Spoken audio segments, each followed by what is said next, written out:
ఓ మనిషి, నిన్ను నువ్వు చూసుకుని మిడిసిపడకు. నీలాంటి నాలాంటి ఎంతో మందిని దేవుడు మట్టితో చేసి మట్టిలో కలిపేశాడు. నీవు పుట్టిన తర్వాత మట్టి నీ కాళ్ళ కింద ఉంటుంది. నీవు తిరిగి వెళ్ళిన తర్వాత మట్టి నీ మీద ఉంటుంది. అంతే తేడా.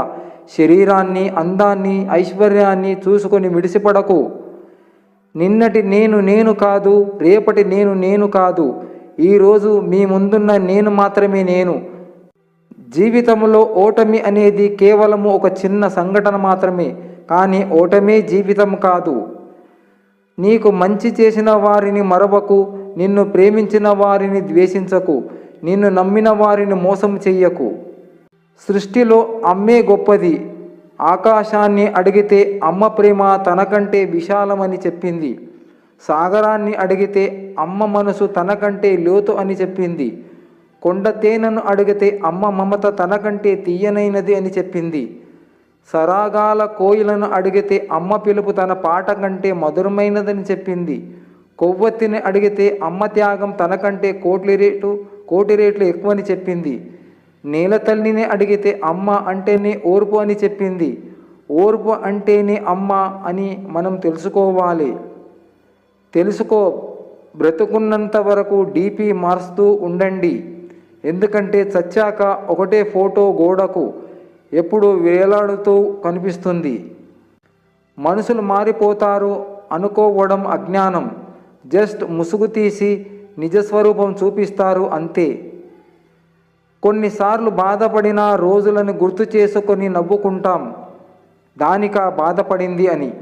నిజాయితీ ఒకప్పుడు మంచితనం, ఇప్పుడు చేతకానితనం. మోసం ఒకప్పుడు తప్పు, ఇప్పుడు తెలివి. గెలుపు ఒకప్పుడు తెలివికి బలానికి దక్కే విలువ, ఇప్పుడు పక్కవాడిని మోసం చేస్తే వచ్చే రాబడి. సహాయం ఒకప్పుడు నిస్సహాయుడికి చేసేది, ఇప్పుడు తిరిగి సహాయాన్ని ఆశించి చేసేది. కోపం ఒకప్పుడు తప్పుని చూస్తే కలిగేది, ఇప్పుడు బలహీనుల మీద మాత్రమే కలుగుతుంది.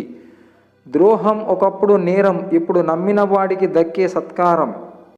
రూపాయల కన్నా రూపం గొప్పది, వేల కన్నా వినయం గొప్పది. అవరోధాలు మన ఆలోచనలకు పదును పెట్టి కొత్త శక్తినిస్తాయి. ఒక ధ్యేయంతో కృషి చేస్తే నేడు కాకపోయినా రేపైనా విజయం తప్పదు. అతి మామూలు వ్యక్తి నుండి కూడా ఎంతో కొంత నేర్చుకునేవాడే వివేకవంతుడు. జయప్రదమైన జీవితాన్ని జీవించడానికి అవసరమైనంత మనిషి మనసులోనే ఉంది. అమ్మ ప్రేమ కళ్ళలో చూడగలం, కానీ నాన్న ప్రేమ కన్నీళ్లతోనే తెలుసుకోగలం. సాధించాలనే తపన మన సామర్థ్య లోపాలను, బలహీనతను అధిగమించేలా చేస్తుంది. క్షమించేవాడు మనిషి, క్షమించు అని అడిగేవాడు పెద్ద మనిషి. జీవితంలో కష్టాలు అనేవి సహజం. ఆ కష్టాలనే సంతోషాలుగా మలుచుకొని జీవితాన్ని రంగులమయం చేసుకోవాలి. మంచి చెడు అనేవి భగవంతుడే చెప్పనవసరం లేదు. ఆత్మ పరిశీలన జరిగినప్పుడు, తనని తాను తెలుసుకుంటున్నప్పుడు మంచి చెడు ఏమిటో తనకి తెలుస్తాయి. అవకాశమున్న, పరిస్థితులు అనుకూలంగా ఉన్న తప్పు చేయకుండా ఉండగలిగిన వారే ఉత్తములు. నమ్మకం ఎంత శక్తివంతమైనదో వాక్యం అంత విలువైనది. ఇవి రెండు బలంగా ఉంటే భగవంతుడు కూడా వీటి ముందు చిన్నవాడే. సవాళ్లను ప్రేమించండి, తప్పులను స్వీకరించండి, కష్టాన్ని ఆస్వాదించండి, నేర్చుకోవడం కొనసాగించండి. అతి కష్టమైన పని నిన్ను నువ్వు తెలుసుకోవడం, అతి తేలికైన పని ఇతరులకు సలహాలు ఇవ్వడం. నీవు నీ విజయాన్ని చూసి ఆనందిస్తున్నావు అంటే నీవు ఇతరుల ఓటమిని చూసి ఆనందిస్తున్నావు అని అర్థం. అది భోగము కాదు, రోగము. నీవు నేర్చుకున్న జ్ఞానాన్ని చూసి ఆనందించు.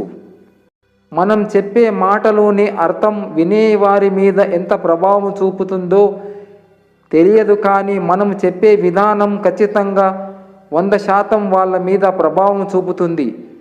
ఏదైనా బోధిస్తున్నప్పుడు బోధించడం ఎంత ముఖ్యమో బోధించే విధానం కూడా అంత ముఖ్యము. ఒకరిని కించపరిచి తమని గొప్పగా చూపించుకోవడం బలహీనుల లక్షణం. అందరూ బాగుంటే చాలు, మనకు మంచి జరుగుతుంది అనుకోవడం బుద్ధిమంతుల లక్షణం. అన్వేషించడం మొదలుపెట్టు. ఆత్మవిశ్వాసానికి పదును పెట్టు.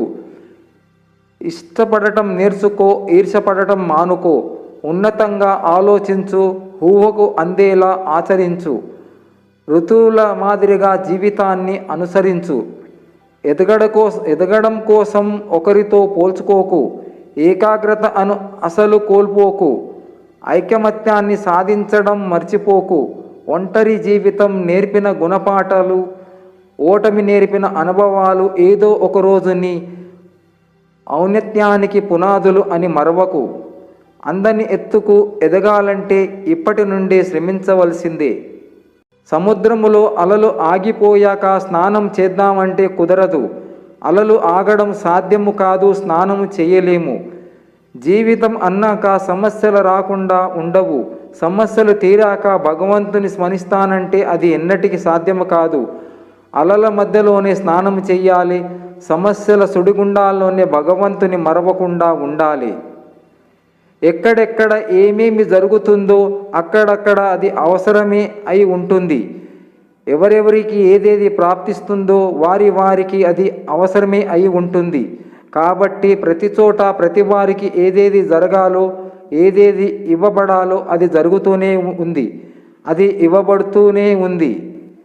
దేని గురించి, ఎవరి గురించి, దేనికి ఎవరికి చింత అవసరం లేదు. తప్పు చేసేవాడికి శిక్ష తప్పదు. తప్పుడు పని చెప్పించేవాడికి పుట్టగతులుండవు. నీవు సృష్టించిన కాగితం నిన్నే శాసిస్తుంది. ఆపదలో ఉన్నవాళ్ళకి దేవుడుగా, ఆకలితో ఉన్న వాళ్ళకి కంచములో కుడివిక. కాగితాన్ని వేసే శాసించు, కాగితం నిన్ను శాసించుతుంది. స్నానం చెయ్యగా మిగిలిన నీరు బకెట్లో నుండి వెంటనే పారబోయాలి. అది ఇతరులు వాడితే ఆ దోషం మిగిలిన వారికే పట్టుతుంది. నా హృదయాన్ని కదిలించి వేసిన వాక్యాలు: అందరి పట్ల ప్రేమను కలిగి ఉండటం, తీవ్ర నమ్మకాన్ని కలిగి ఉండటం, ప్రాణము కంటే ఎక్కువగా శత్రువును ప్రేమించటం, శ్వాస విడిచే వరకు మంచిని మాత్రమే పంచిపెట్టటం. ఎవరిని నీ జీవితంలో ఉండమని బలవంతం పెట్టకు. నీ వ్యక్తిత్వం నచ్చిన వాళ్ళు ఎన్ని సమస్యలు వచ్చినా ఎదిరించి నీకు తోడుగా నీతోనే ఉంటారు.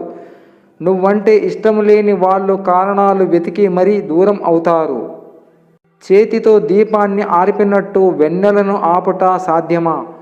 గంగలో మునిగిన నుదిటిరాత మారునా? చేతితో గంధం చెక్కను అరగదీసినంత మాత్రాన చెయ్యి గంధపు చెక్క అయిపోతుందా? సంకల్పం మారితే సర్వం మారుతుంది. నుదుటి మీద రాతలు, చేసుకున్న కర్మలు, చేతికున్న రేఖలు సర్వము మీ సంకల్పమే. మీ సంకల్పం శ్రేష్టం, శుభం మరియు శక్తిమయం అయిన రోజు విధి మరియు విధాత భగవంతుడు కూడా మీ వైపే నిలబడి ఉంటారు, మీకు తోడుగా ఉంటారు.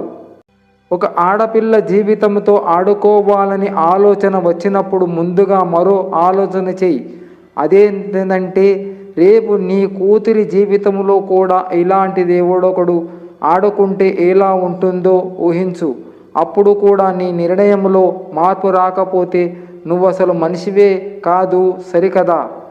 నీ పాపానికి ఫలితం నీ తర్వాత 7 తరాలకు తగులుతుందని మర్చిపోకు.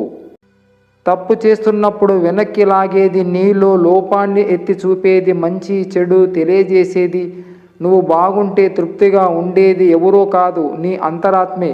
లోకంలో ఎవరినైనా మోసం చేయగలవేమో కానీ అంతరాత్మను మోసం చేయలేవు. గాయపరిచిందని గతాన్ని కలిసి రావట్లేదని కాలాన్ని నిందించరాదు. ప్రతి నదికి ఒక మలుపులా ప్రతి జీవితానికి గెలుపు రాసిపెట్టి ఉంటుంది. ఆ సమయం కోసం అన్వేషిస్తూ సాగిపోవాలి మిత్రమా.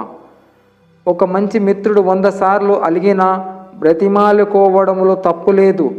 దారం తెగి హారములోని ముత్యం పడిపోతే పోతే పోని అని వదిలేయక దండలో తిరిగి కూర్చుతాము కదా. ఇది అలాగే. మంచి మిత్రుడు ముత్యం కన్నా ఎక్కువ. అప్పుడప్పుడు నా మనసుకు బాధగా ఉంటుంది. నేను బాగా ఆలోచించాను ఎందుకు ఇలా అని. అప్పుడు నా మనసుకు తెలిసింది, నేనెవరి నుంచి ఏది అతిగా ఆశించకూడదు, ఎదురు చూడకూడదు. అది సహాయం కావచ్చు, ప్రేమాభిమానాలు కావచ్చు, ఇది తెలుసుకున్నప్పటి నుండి నేను ఆనందంగా ఉండగలుగుతున్నాను. మాటలే కదా అని తేలిగ్గా తీసి పారేయకండి, ఎందుకంటే అవి మనుష్యుల మధ్య దూరాన్ని దగ్గర చేయగలవు, అదే దగ్గరను దూరం చేయగలవు. మాటలే మనిషి జీవితంలో అమృతాన్ని నింపగలవు, విషాన్ని కూడా చిందించగలవు. కోరి వచ్చినప్పుడు దూరం చేసుకుంటే, కావాలి అనుకున్నప్పుడు దగ్గరికి రారు. ఏదైనా మాట అనే ముందు ఆలోచించాలి అనేసి స్వారీ చెప్పిన ప్రయోజనం ఉండదు. ప్రతిదానికి కారణాలు వెతుకుతూ ప్రతి మనిషిలోనూ తప్పు పడుతూ ఉంటే ఆ బంధం ఇలాగే దూరం అవుతుంది. ఎవరికి అయినా ఓర్పు సహనము కొంతవరకే ఉంటుంది. అది నశిస్తే ప్రాణం పోయినా పట్టించుకోరు. ఏదైనా ఉన్నప్పుడు విలువ నిలబెట్టుకోవాలి, బంధాన్ని గట్టిపరుచుకోవాలి. మన గురించి నలుగురు ఏమనుకుంటున్నారో అని ఆలోచించే కన్నా మన గురించి మనం ఏం ఆలోచిస్తున్నాం అనేది ముఖ్యం. ఎందుకంటే మన జీవితం మనదే, మనకొచ్చే కష్ట నష్టాలు మనమే భరించాలి, చుట్టూ ఉన్న ఆ నలుగురు కాదు. గొప్పగా బతకడం సాధ్యం కాకపోవచ్చు, కానీ తృప్తిగా జీవించడం మన చేతుల్లోనే ఉంది.